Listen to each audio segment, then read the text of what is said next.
Ciao amici, ecco, questo è il mio primo video sui roller.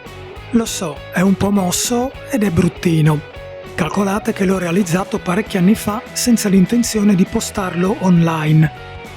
Ho deciso di farvelo vedere perché segna un po' il punto di partenza dei miei vlog di viaggio. L'action cam la tenevo in mano e non è facile andare su rollerblade e contemporaneamente inquadrare il paesaggio. A caso, perché quella volta non esistevano action cam con il monitor e in più fare riprese anche stabili. Era semplicemente un esperimento per avere un ricordo del mio primo giro documentato con un action cam sui rollerblade.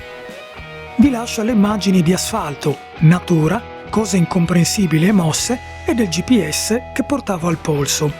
Mi trovavo a scorrazzare nella pineta di Caneva e per questo posso dire pineta di Caneva, Lucoral è stato qui.